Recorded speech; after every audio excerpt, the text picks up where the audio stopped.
सैफई पहुंचिए तो समझ में आता है कि सियासतदान लखनऊ में सत्ता के सहारे क्या क्या बदल सकते हैं और राजनीति जनता के लिए किस हद तक लाभदायक साबित हो सकती है। सूबे में जिस पार्टी की सरकार चल रही है उसका ताल्लुक इस गांव से है, लेकिन इस गांव को समाजवादी होम टाउन बना चुके हैं। सिर्फ गांव ही शहर में नहीं बदला, रिश्ते भी बदले हैं। जिस जसवंत नगर विधानसभा में सैफई आता है उस विधानसभा में शिवपाल यादव सिर्फ पोस्टर लगवाकर चुनाव जीत जाया करते थे। आज उन्हें इस विधानसभा में रात दिन एक करना पड़ रहा है। रात रात भर जागते हैं और मतदाताओं को जगाते हैं, नारे लगवाते हैं।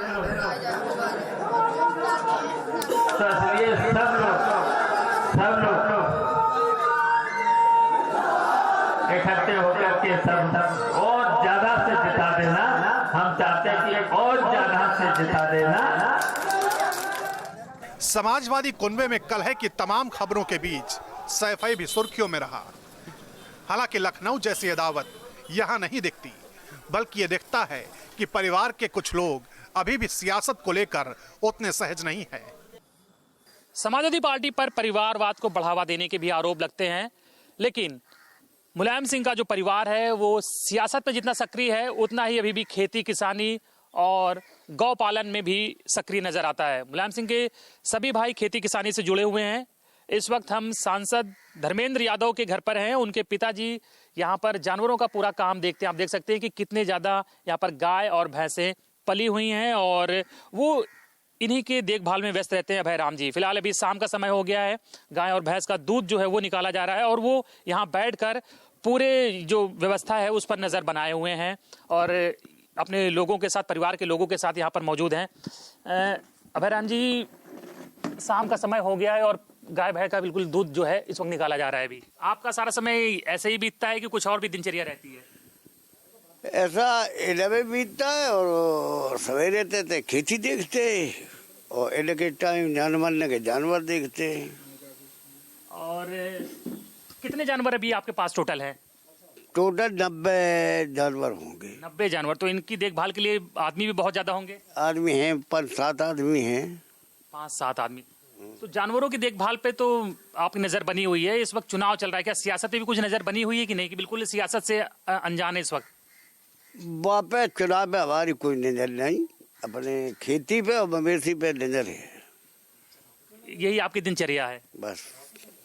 अभी बड़ा कुछ हो गया, बहुत लिखा गया, पढ़ा गया, सुना गया, टीवी में दिखाया गया परिवार को लेकर, उसको लेकर क्या कहेंगे? अब ठीक है, परिवार है लेकर चकपक होगा ही, अब सब सही हो जाएगी। सब सही हो जाएगा? क्या है, अब लोग बुढ़े हो गए, अभी तक कोई न्यारे शादी की मतलब ही नहीं है। 80 के वेव खत्म हो गए, मंत्री 78 गए, हम 75 में हैं, लेकिन न्यारे शादी कोई मतलब ही नहीं। अखिलेश जी पार्टी के अध्यक्ष हो गए हैं और चुनाव मैदान में उतर गए हैं, राहुल गांधी के साथ प्रचार कर रहे हैं, तो अभी आपको लगता है कि पार्टी सही हाथों में है? अब हमें तो सही माले पर खूब भीड़े हो रही है पार्टी में, जहाँ को अखिलेश पहुँचते और राहुल पहुँचते खूब भीड़ हो रही है। नेताजी की जगह अब अखिलेश यादव राष्ट्रीय अध्यक्ष हो गए पार्टी के, तो ये फैसला कैसा लगा आपको, सही है कि गलत? ठीक है, जो कुछ मिलने अखिलेश कहता था कि जिस दिन हम जीत गए उसी दिन वापस सौंप देंगे। चाचा अभी थोड़े से नाराज हैं, शिवपाल चाचा थोड़े से नाराज, अभी नाराजगी दिख रही है। अब बिलाऊंगी जब सब लोग मिले हैं तब लगी नाराजगी बंद करा दी, दिखा दी। तो अभी आपको लग रहा है जो कुछ हो रहा है पार्टी में सही है सब? अब सही है। तो शिवपाल जी के प्रचार के लिए भी जाएंगे क्या आप? हम प्रचार काव के बिना कहूँ एक आध दिन आए पर तो चले दिन, हम कब नहीं जाते। हमें तो वोट मांगे तो शर्म हो लगती है। सही सी बात। ऐसा क्यों? ऐसा हो तो कोई नहीं कि शर्मिंदा आदमी हो तो देता साई तो ऐसी है जो शर्म न करे उसकी। अब किसी ने कहते कोई कुछ कहते, आदमी का जू नहीं हुआ बू नहीं हुआ, तो हम पहले सुनी नहीं जाते। ये सियासत से बहुत कुछ मतलब नहीं है आपको? ज्यादा मुझे कोई मतलब नहीं। आप अपने इन जानवरों के बीच ही खुश हैं? जानवर है, वो खेती है काफी, सब खेती देखत खूब। बिल्कुल अभय राम जी का कहना है कि परिवार भले ही सियासत में पूरी तरह से सक्रिय हो, लेकिन उनकी दुनिया जो है इन्हीं जानवरों के बीच में है और उनके खेतों के बीच में ही है, इसलिए बहुत ज़्यादा सियासत पे नज़र नहीं रखते हैं और उनका दिन जो है इन्हीं जानवरों के साथ बीतता है। आज चारों तरफ चुनावी चर्चा है, लेकिन सैफई में उस लिहाज का सियासी शोरगुल नहीं सुनाई पड़ता। तो क्या माना जाए, इस खास सीट पर कोई खास फाइट नहीं है। टीवी और अखबारों में बड़ा शोर है कि यूपी में चुनाव है, लेकिन चुनाव का ये शोर गांवों में नहीं दिखता है। इस वक्त हम सैफई के गांव में प्रवेश कर रहे हैं, लेकिन यहाँ तो चुनाव का कोई नामो निशान नहीं दिख रहा है, ना कोई झंडा है, ना कोई बैनर है और ना ही कोई पोस्टर है। ज़िंदगी यहाँ पर रोज़ की तरह चल रही है अपने ही ढर्रे पर। हालांकि यहाँ पर गांव जैसी कोई चीज़ नज़र नहीं आती, क्योंकि ऐसे मकान बने हुए हैं जो शायद लखनऊ के पॉश इलाकों में ही देखने को मिलेंगे। तो चुनाव का तो यहाँ कोई बहुत ज़्यादा नामो निशान नहीं दिख रहा है। हालांकि विकास जो है सैफई में दिख रहा है और सैफई के विकास को लेकर चर्चा देश भर में होती रही है।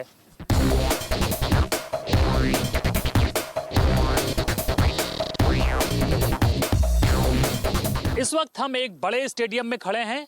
अगर आपको लग रहा है कि ये स्टेडियम गाजियाबाद, कानपुर, वाराणसी या लखनऊ में है, तो इसमें गलती आपकी है, क्योंकि ये यूपी के किसी बड़े महानगर का स्टेडियम नहीं है, बल्कि ये एक गांव का स्टेडियम है और उस गांव का नाम है सैफई। सैफई की बदलती शक्ल सूरत से अगर देश और प्रदेश के हजारों गांवों को जलन हो रही है, तो वो जलन गलत नहीं है, क्योंकि सैफई परिवार के सत्ता में आने के बाद से सैफई की शक्ल सूरत लगातार बदलती गई है।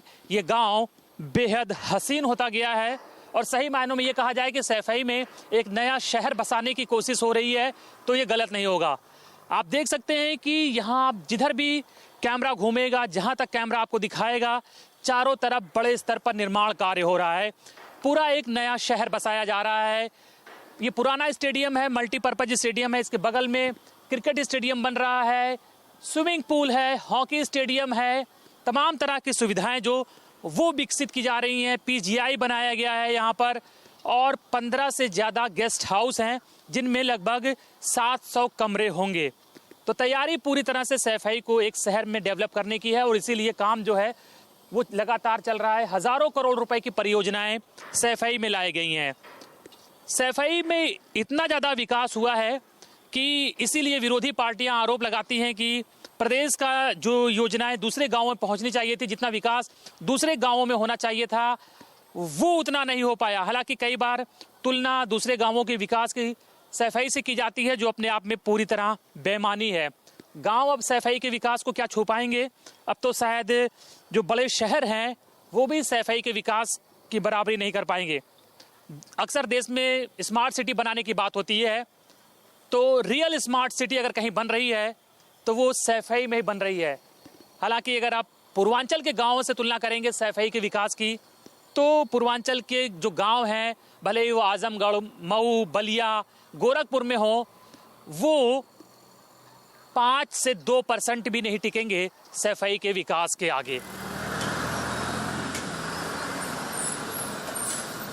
वैसे तो सैफई समाजवादी परिवार का गढ़ है, लेकिन विधानसभा चुनाव से पहले सैफई क्या सोच रहा है, ये जानने के लिए हम सैफई गांव के मेन चौराहे पर ही आ गए और यहाँ कुछ लोगों से बात करते हैं, उनके मन की बात जानने की कोशिश करते हैं कि क्या कुछ चल रहा है।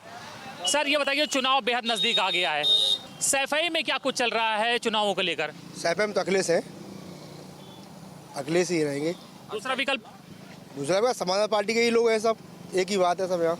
यानी कि दूसरे किसी पार्टी का कोई चांस नहीं है? यहाँ कोई नहीं है, सिर्फ सपा पार्टी है, यहाँ सपा ही है, सपा ही रहेगी। विकास दिखता है सैफई में और दूसरे जो गांव हैं इसको लेकर एक उनके अंदर एक जलन की भी भावना है कि सारा विकास सैफई में हो जाता है। सैफई ब्लॉक में या सैफई जसमंडा क्षेत्र में कोई विरोध नहीं है, किसी का कोई विरोध नहीं करता। विरोध की नहीं, जैसे यूपी के दूसरे गांव हैं वो सैफई के मुकाबले अगर उनकी तुलना करें तो यहाँ का विकास और उन गाँवों का विकास 5% भी यहाँ क्या नहीं ठहरते हैं वो गाँव? सब गाँव में विकास आप जाके देखिए, सब गाँव इटावा में देखिए, आप मिनट में देखिए, सब गाँव में विकास मिलेगा। हर गाँव के लिए रोड मिलेगी, हर गाँव में सब सुविधा मिलेगी, हर लाइट हर गाँव में। अगर इतना कुछ हुआ तो आप लोगों ने लोकसभा चुनाव में समाजवादी पार्टी को क्यों हरवा दिया? हमने तो समाजवादी पार्टी को ही वोट दिया है। लेकिन इटावा से सांसद की सीट नहीं निकली। नहीं, हमारे सांसद की सीट नहीं लगी। अब सब जनता के हम तो नहीं जान सकते क्या मन में। हम समाजवादी आदमी हूँ, समाजवादी पार्टी को वोट देंगे और हमेशा देते आए हैं। सफाई में साफ दिख रहा है कि काफी कुछ काम हुआ है, एक स्मार्ट सिटी की ओर बढ़ता दिख रहा है सफाई। जैसा लग रहा है कि एक नया शहर बस रहा है। तो क्या लगता है कि सारा जो विकास था वो हो गया है कि अभी भी कुछ चांस बाकी है कि कुछ और विकास कुछ और होना चाहिए? कुछ ऐसा लगता है ना, सफाई का विकास तो हुआ ही है। और सफाई का क्या पूरे प्रदेश का सीएम साहब ने विकास किया है। पूरे प्रदेश में हर जगह सड़क, बिजली, पानी हर जगह सीएम साहब ने किया है।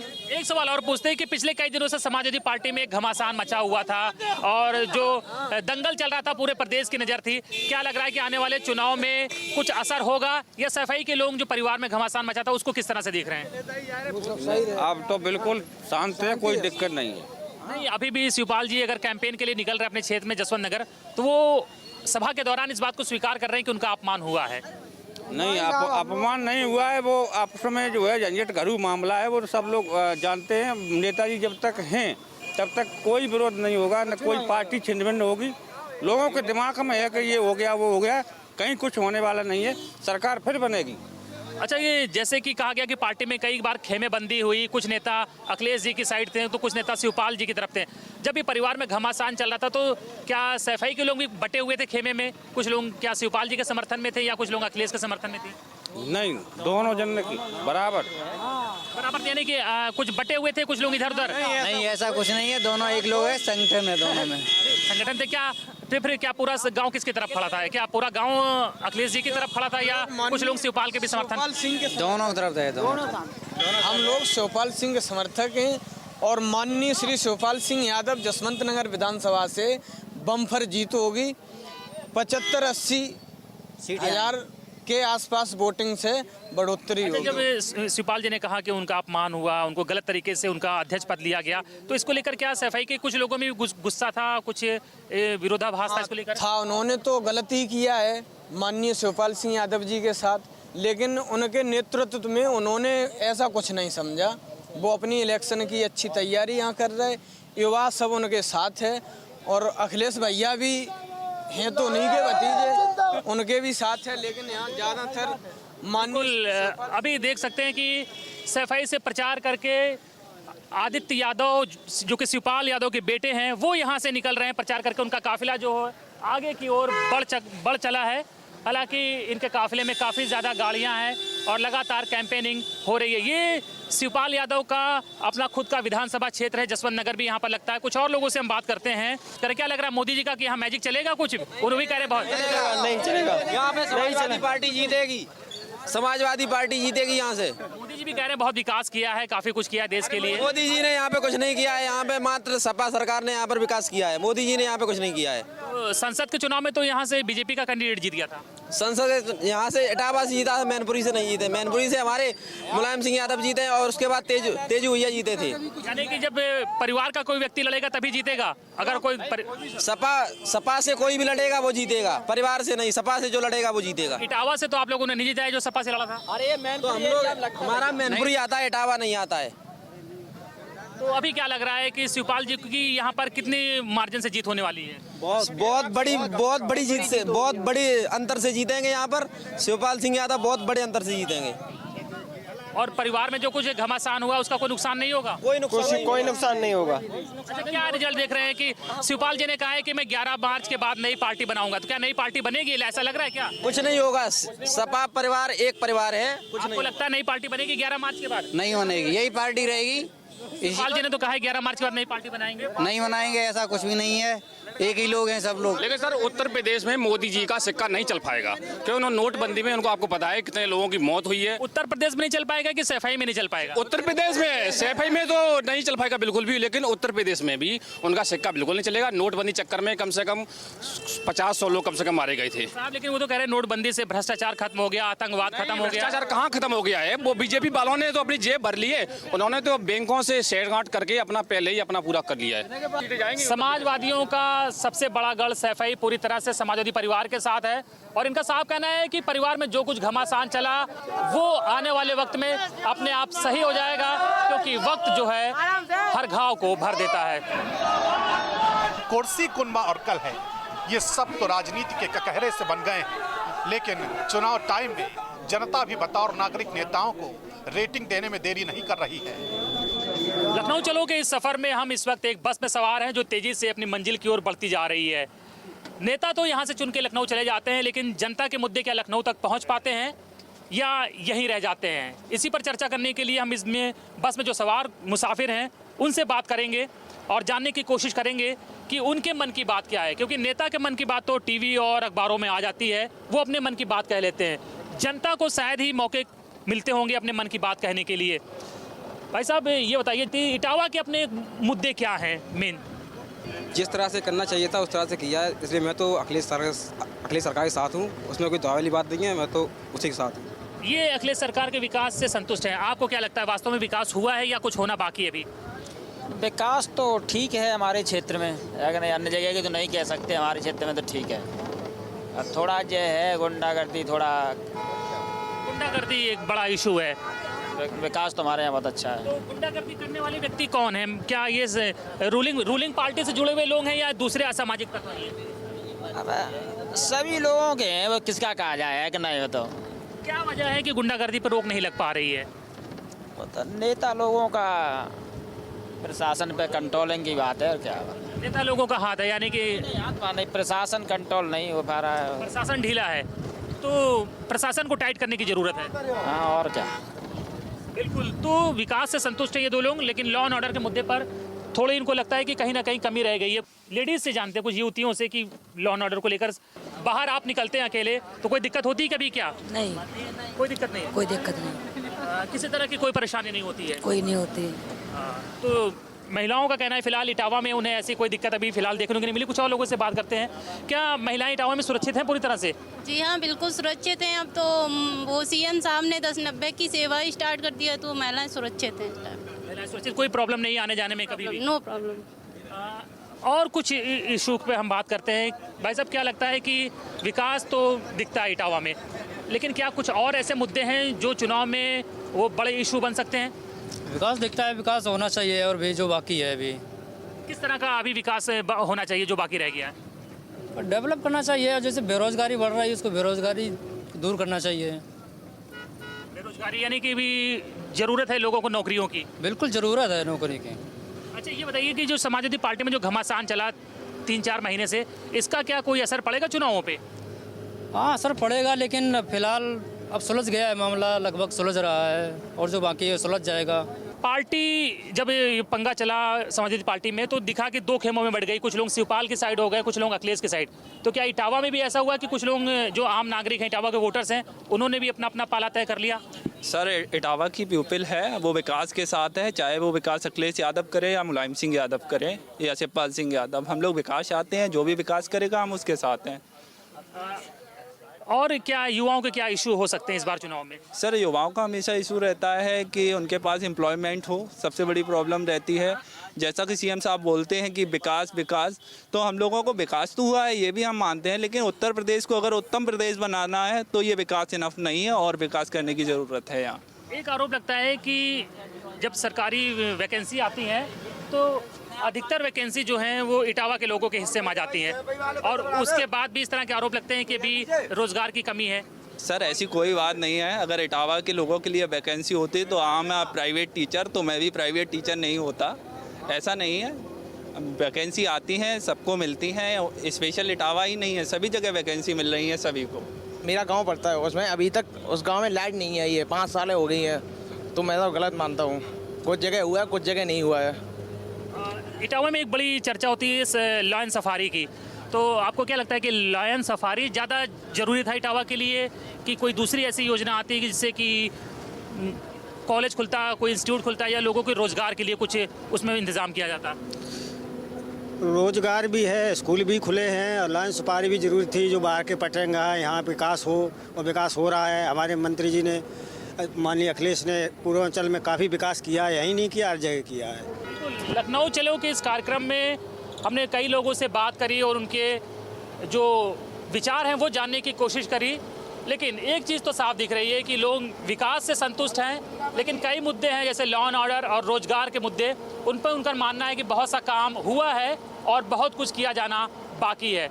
समाजवादियों का पुराना गढ़ रहा इटावा, लेकिन 2014 के लोकसभा इलेक्शन में यहाँ से बीजेपी ने जीत दर्ज की। तो ऐसे में ये कहना गलत होगा सिर्फ विकास के मुद्दे पर ही समाजवादी पार्टी एक बार फिर से यहाँ पर विजय पताका फहरा पाएगी। चुनौतियाँ बहुत सी हैं, चुनौतियाँ घर से भी मिल रही हैं, लेकिन इन चुनौतियों से समाजवादी पार्टी कैसे पार पाएगी ये देखना अपने आप में दिलचस्प होगा। वीडियो जर्नलिस्ट पुनीत पांडे के साथ अनिल यादव, न्यूज स्टेट, इटावा।